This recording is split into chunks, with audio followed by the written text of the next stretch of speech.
सोने के बाद आत्मा कहाँ जाती है, क्या करती है? आत्मा का रहस्य। कई लोग इस सवाल का जवाब जानने के लिए इच्छुक रहते हैं। कई बार सोने के बाद हमारे आत्मा परमात्मा से मिलकर आ जाते हैं। इसी कड़ी में आज हम एक रहस्य पर से पर्दा उठाएंगे।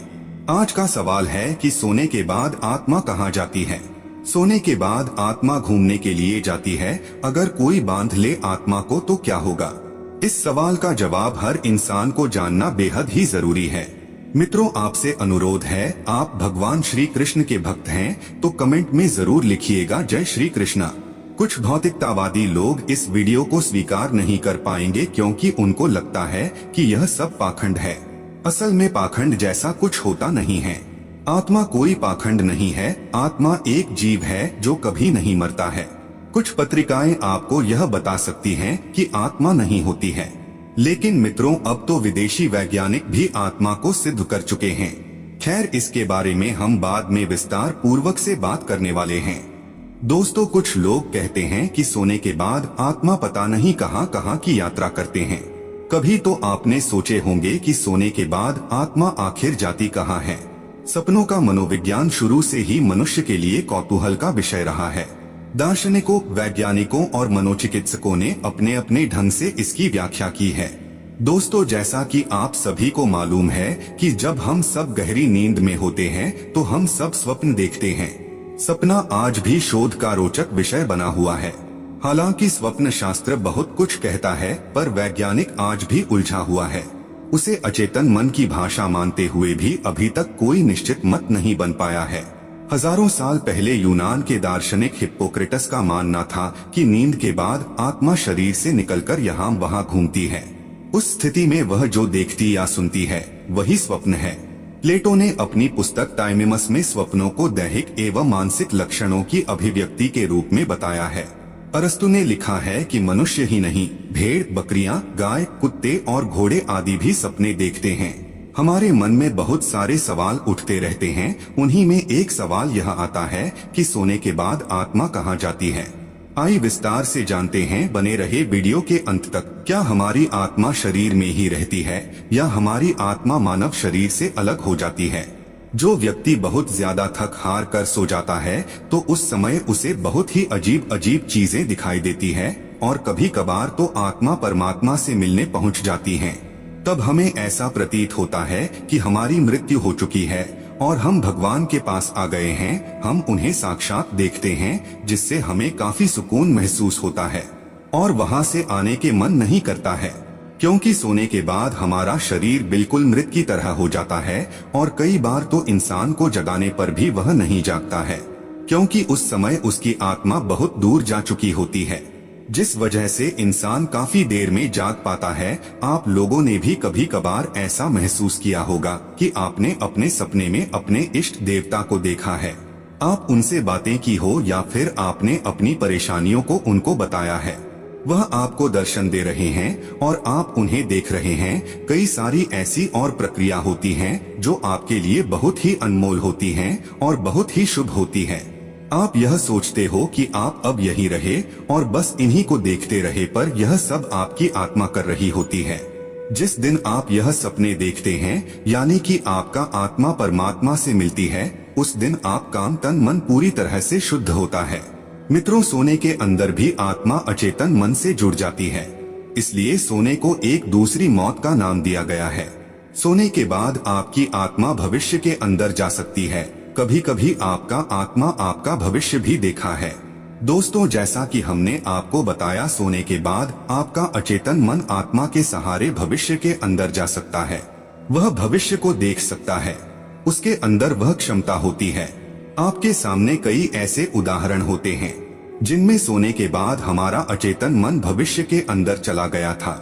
आपने कभी खुले आंखों से जो चीज नहीं देखे होंगे, वह आपका बंद आंखों यानी सोने के बाद आपका आत्मा देखते हैं। आपको भी कई ऐसे सपने आए थे कि वो बाद में सच हो गए। इस तरह के सपने हमें तब आते हैं जब हमारा अचेतन मन भविष्य के अंदर जा चुका होता है। हमारा अचेतन मन भविष्य को कैसे जान लेता है, इसके बारे में कहना मुश्किल है, लेकिन ऐसा माना जाता है कि जो भौतिक जगत के अंदर घटित होता है वह उससे पहले ही सूक्ष्म जगत के अंदर घटित हो चुका होता है। इसका मतलब यह है कि हमारे साथ पहले सूक्ष्म जगत में घटित होता है और उसके बाद ही उसका असर भौतिक जगत पर पड़ता है। जब हम सो जाते हैं तो हमारा अचेतन मन अनंत ब्रह्मांड में जुड़ जाता है और वह कहाँ पर क्या हो रहा है वह यह देख सकता है।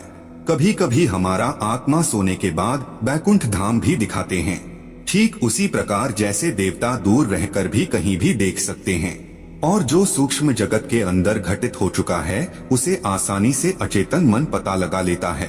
भविष्य बताने वाले सपनों के अंदर हमारा अचेतन मन उस स्थान पर जाकर देख सकता है, या कहें कि वह उस स्थान पर यहीं से देख सकता है। आपको बता दें कि सारा भविष्य कोई फिक्स नहीं होता है, लेकिन कुछ चीजें फिक्स होती हैं। दोस्तों, सोने का मतलब होता है आपका चेतन मन सो जाना। चेतन मन, जो कि आपके शरीर का एक हिस्सा कहा जाता है, वह सो जाता है। जब आप सो जाते हैं तो आपका सिर्फ चेतन मन ही सोता है। चेतन मन जो बाहर का मन होता है, लेकिन अंदर का मन कभी सोता ही नहीं है, उसे इसकी कोई जरूरत नहीं होती है। चेतन मन जब सो जाता है तो हम बाहर की चीजों को देखना और सुनना बंद कर देते हैं, और देखते भी हैं तो यह चेतन मन की मदद से नहीं होता है। कुछ लोग जो मर चुके और बाद में वापस जिंदा हुए तो उन्होंने वो सारी बातें बताई जो उसने नहीं देखी थी। इसका मतलब था कि वे अपने अचेतन मन से जुड़े थे। दोस्तों, आत्मा कुछ नहीं करती है, क्योंकि वह एक अभौतिक सत्ता है, उसके अंदर कोई राग होता ही नहीं है। जब हम निर्गुण की बात करते हैं तो वह आत्मा ही होती है। जब हम सो जाते हैं तो हमारा अचेतन मन आत्मा से जुड़कर क्रियाशील हो जाता है, और उसके बाद हम सपनों के अंदर चलते हैं।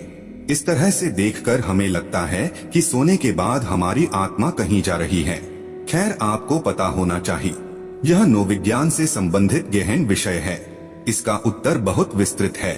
आप इतना समझ लीजिए कि आत्मा कभी सोती नहीं है, हमेशा क्रियाशील रहती है जब तक वह शरीर में है। ऐसा कहते हैं कि मृत्यु के पश्चात अनंत आकाश में विलीन हो जाती है। वैसे तो इसका प्रामाणिक जवाब तो किसी के पास नहीं है, पर मैं अपने अनुभव और आत्मा के बारे में पढ़ने से पता चला कि आत्मा मस्तिष्क में सुई की नोक के बराबर एक सफेद रंग का चमकता एक बिंदु है, जो शरीर में हर जगह घूम घूम कर चेतना को बनाए रखती है। यदि आप सोच रहे हैं कि सोने के बाद आपकी आत्मा कहीं पर जाती है, तो आप गलत सोच रहे हैं। असल में आत्मा हर जगह पर सुलभ है, मतलब हर जगह पर उपलब्ध, लेकिन आपकी आत्मा कुछ कर्म के ढांचे के अंदर बंद हो जाने की वजह से आपको यह लगता है कि आप एक अलग इकाई हैं, लेकिन ऐसा नहीं है। यदि आप उस कर्म के ढांचे को हटा देते हैं तो आपकी आत्मा या मेरी आत्मा जैसी कोई चीज नहीं होती है। इसका मतलब यह है कि सोने के बाद आपकी आत्मा कहीं नहीं जाती है, उसे कहीं पर जाने की जरूरत नहीं होती है, लेकिन आपका मन गति करता है। इसी गति को हम अपनी आत्मा की गति मानते हैं। सपने में हम वर्तमान को देख सकते हैं। दोस्तों, सपने में तीसरी स्थिति यह होती है कि हम वर्तमान को हूबहू देख सकते हैं, जो वर्तमान में घटित होता है, और हम उसे सपने के रूप में देख रहे होते हैं। इस तरह के सपने हमें यह बताते हैं कि कहां पर क्या हो रहा है। दोस्तों, इस प्रकार के सपनों के मेरे पास तो कई प्रमाण नहीं है, लेकिन एक घटना का उल्लेख करना चाहूंगा। डॉक्टर अरुण कुमार लिखते हैं कि एक बार जब वे सो रहे थे तो उन्होंने देखा कि सज्जन जी उसके पास आए हैं और बोल रहे हैं कि मैं तो जा रहा हूँ, तुम बच्चों का ध्यान रखना। उसके बाद अचानक से लेखक की आंख खुलती है तो समय देखते हैं यह रात का 3 बजा है। उन्हें समझ नहीं आता है कि यह सब कैसे हो गया और सज्जन जी का यहाँ पर आने का क्या मतलब। लेकिन जब सुबह होती है तो पता चलता है कि सज्जन जी तो रात को 1 बजे ही मर चुके थे। सपने में हम वर्तमान को देख सकते हैं। दोस्तों, यह सज्जन जी की जीवात्मा थी। भले ही लेखक का चेतन मन नहीं जागा था, लेकिन अचेतन मन जागा हुआ रहता है, और यही वजह थी कि उन्होंने इसको एक सपने के रूप में देखा। जीवात्मा अचेतन मन से आसानी से संपर्क कर सकती है, लेकिन चेतन मन से संपर्क करना उसके लिए इतना आसान नहीं होता है। इसीलिए तो देवता और दूसरी आत्माएं सपने के माध्यम से कुछ कहती हैं। चेतन मन की अपनी सीमा होती है और अचेतन मन की अपनी सीमा होती है। इसमें एक भौतिक होता है तो दूसरा सूक्ष्म होता है। सोने के बाद आप भूतकाल देख सकते हैं। आपको बता दें कि आत्मा एक सहयोगी है, यह मात्र सहयोग कर सकता है। इसके कारण संभव है सोने के बाद दूसरी संभावना यह है कि आपका अचेतन मन भूतकाल को देख सकता है। यहाँ पर हम भूतकाल के चर्चा कई उदाहरणों से देखेंगे। भूतकाल का मतलब होता है कि जो घटित हो चुका है और उसके अंश आपके अंदर मौजूद हैं, लेकिन चेतन मन उन तक पहुँच नहीं सकता है। लेकिन अचेतन मन के लिए इन चीजों तक पहुँचना आसान होता है। जब आप सपने के अंदर होते हैं तो आपका अचेतन मन उन सूचनों को आपको सपने के रूप में दिखाता है जो पहले ही हो चुका है।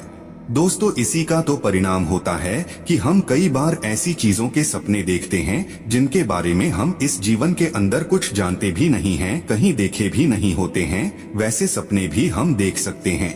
कई लोगों के साथ ऐसा होता है। एक महिला को सपने में एक ऐसा मंदिर दिखाई देता था जो उसने कभी देखा ही नहीं था। उसके बाद जब उस महिला ने उस मंदिर को खोजने का प्रयास किया तो वह मंदिर उसे सचमुच मिल ही गया था। उसके बाद महिला को पता चला कि यह उसके पूर्व जन्म का स्थान था, इसीलिए उसे बार बार इस मंदिर के सपने आते थे। इसका यही मतलब था कि सपने के अंदर अचेतन मन उसे यह सूचना दिखाने की कोशिश कर रहा था। शायद यह जागरूक करने के लिए था। इसी सिलसिले के अंदर आइए हम जानते हैं कि किस प्रकार से हमारा अचेतन मन पूर्व जन्म की घटनाओं के अंदर पहुंच जाता है। मैं बहुत दिनों से यह जानने की फिराक में था कि मैं अपने पिछले जन्म के अंदर क्या था, लेकिन मैं नहीं जान पा रहा था क्योंकि मुझे इसका पता नहीं था। खैर, उसके बाद मुझे अपने प्रश्न का हल निकालने का एक तरीका मिला और मैंने सोते समय इस प्रश्न को बार बार अपने अचेतन मन से करना शुरू कर दिया और ऐसा रोज सोने से पहले करता था। लगभग 8 दिन तक लगातार करने के बाद मुझे एक सपना आया जिसके अंदर मैंने देखा कि मैं एक औरत हूँ और मैं एक काफी बड़े घर के अंदर जन्मी हूँ। अब जो मेरी माँ है वह उस जन्म में मेरी सास थी। हम लोग बहुत अधिक अमीर हैं। हालांकि मैं यह नहीं देख पाया कि उस औरत का मुंह कैसा था। दोस्तों, इस वीडियो के अंदर हमने यह जाना कि सोने के बाद हमारी आत्मा के साथ क्या होता है। असल में हमारा चेतन मन ही सोता है। अचेतन मन जागृत अवस्था के अंदर ही रहता है। इस संबंध में मैं आपको एक दिलचस्प घटना और सुनाता हूँ। असल में हमारे घर के अंदर जब नेगेटिव ताकतों का प्रभाव बढ़ जाता है तो हमें नींद नहीं आती है और हम काफी परेशान हो जाते हैं। रात को बार बार अचानक से आंख खुल जाना इसी बात का संकेत होता है। हमारे घर के अंदर देवताओं की मूर्तियाँ रखी हुई हैं। एक दिन हमने उन सबको उठाकर घर के बाहर बने मंदिर में रख दी थी। आपको बता दें कि हमारे घर के आसपास एक नेगेटिव ताकत है जो काफी समय पहले यहीं से होकर मर गई थी। और जहां नेगेटिव शक्ति होती है यानी भूत प्रेत होते हैं, वहां अजीब सा सपने आना आम बात है। वह प्रेत रूप में घूमती है। उसी दिन के बाद मेरे साथ गड़बड़ होना शुरू हो गया।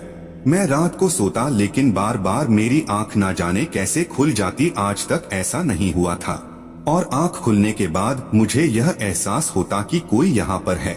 हालांकि मैं किसी को देख नहीं पाया था। नेगेटिव शक्ति हर कोई नहीं देख पाता है। मैं भूल चुका था कि यह सब मूर्तियों के कारण हो रहा है। यह 9 दिन तक होता रहा और मुझे ऐसा होने के पीछे कारण समझ नहीं आ रहा था। उसके बाद 10वें दिन मैंने बार बार रात को नींद खुलने की वजह के बारे में सोचा और विश्लेषण किया तो पता चला कि यह मूर्ति के हटाने के बाद से ही हो रहा है। आपके घर में किसी भी देवी देवता के मूर्ति का होना कितना आवश्यक है यह तो आपने जान चुके होंगे। उसके बाद मैंने उन मूर्तियों को वापस उसी स्थान पर रख दिया जहां पर वे पहले से ही थी। बस उसके बाद अपने आप मुझे नींद आने लगी। हालांकि इन सब घटनाओं से मुझे यह लगता है कि कोई भी नेगेटिव ऊर्जा जब हमारे आभामंडल को रात के अंदर भेदने की कोशिश करती है या उसकी तरफ आकर्षित होती है तो हमारा अचेतन मन चेतन मन तक यह संदेश पहुंचा देता है।